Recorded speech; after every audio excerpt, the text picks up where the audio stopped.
Hello, hello, hello, everybody out there. Just for today, a little late. Like I told you, we're going to figure this out as we go. But first things first, for some info or some homework, you can reach us info at realrecoverytalk.com. Me specifically, Tom at realrecoverytalk.com. And Ben, you could also reach him at ben at realrecoverytalk.com. And our logo for the podcast, top right corner. Yeah. So just for today, for May 7th, I'm going to kick it over to you, Ben. You can read it. Right. Here, So take the mic. I got the mic. May 7th, turning turmoil into peace. With the world in such a turmoil, I feel I've been blessed to be where I am. That's a basic text, page 155. Some days it doesn't pay to turn on the news. We hear so many stories about violence and mayhem. When we used, many of us grew accustomed to violence. Through the fog of our addiction, we rarely got too disturbed by the state of the world. When we are clean, however, many of us find we are particularly sensitive to the world around us. As recovering people, what can we do to make it a better place? When we find ourselves disturbed by the turmoil of the world, we can find comfort in prayer and meditation. When it seems like everything is turned upside down, our contact with our higher power can be our calm in the midst of any storm. When we are centered on a spiritual path, we can respond to our fear with peace. And by living peaceably ourselves, we invite a spirit of peace to enter our world. As recovering people, we can affect positive change by doing our best to practice the principles of our program. Just for today, I will enhance peace in the world by living, speaking, and acting peacefully in my own life. Peace. So good. So good. It's kind of funny. There's a little bit of truth in here for me. I had a tendency to, for instance, when I got sober, I started listening to a lot of political podcasts. And in the last probably year or so, I've really gotten myself away from it. This is very accurate to the fact that all of a sudden, like, I started focusing on the outside world and all the negative. Let's call it what it is. Media is negative because negativity sells. And I've had to break myself away from that. But with that being said, also, you have to keep in mind it's referring to active addiction as well. In active addiction, I only had one job, and that was to get high or get drunk. And I didn't have to, nor did I have the capacity to even pay attention to everything else going on around me.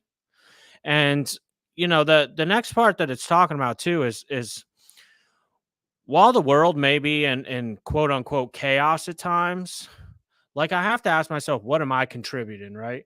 And love and tolerance is our code. That's one of the rules of recovery, if you will. And I've come to a place where, through working a program, in particular working 12 steps, you know what? I'm going to reference the 4-step really quick. In the 4-step, there's a portion of the 4-step where you have to ask yourself, like, why would I show, and I'm referring to resentment in particular. We can tie this into resentments, where if I had a resentment, anger, hatred, annoyance towards somebody else, there's a part in there where you actually take a step back and you ask yourself, why would you tolerate this person? Why would you show them pity? And why would you show them patience? In other words, why would I tolerate or put up with them?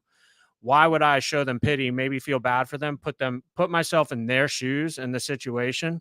Why would I show them patience, give them time? And to be frank on the time one, it's because people were patient with me.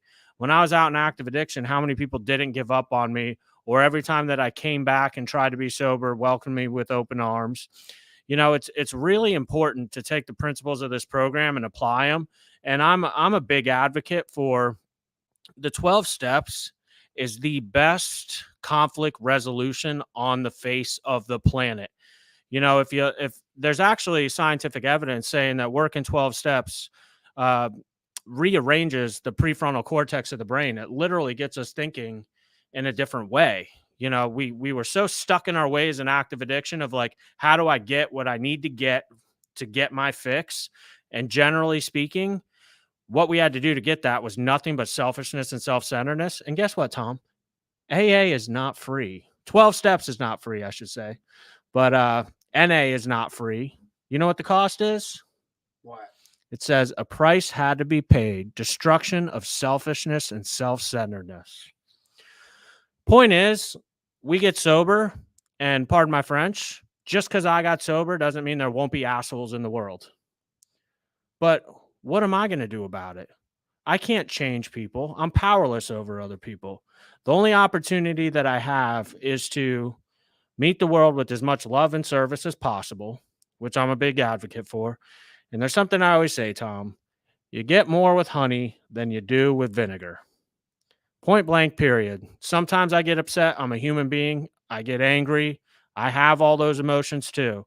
But I do have enough experience with 12 steps where I can take a step back, apply the principles and what I've learned through working those steps. I think that's all I got on the topic. That's you took the words right out of my mouth. The honey and vinegar part? Yeah. No, that's good. It was a good reading. I don't have much to add. I think that it's don't be an asshole, be nice to people, and don't be an asshole to yourself. Is that the best way to put it? Yeah, Tom. And guess what? Let me throw this out there. Tom was like, you should do this by yourself, Ben. And I'm like, well, Tom, I really like your support. And Tom, he showed some love Here I am. and supported. He just sat next to me. I just noticed. I think I titled this wrong. I think I titled it. Oh, no. It should be right. Yeah, May 7th. Yeah. Oh, yeah. All right. Thanks, Ben. Yeah, no problem, Tom. Thanks All for right. supporting me. You're welcome. Again, you can reach us info@realrecoverytalk.com. It's right there. And make sure go to the podcast, listen to them as many as you possibly can, and share them with whoever you think may benefit. All right. We'll catch you later.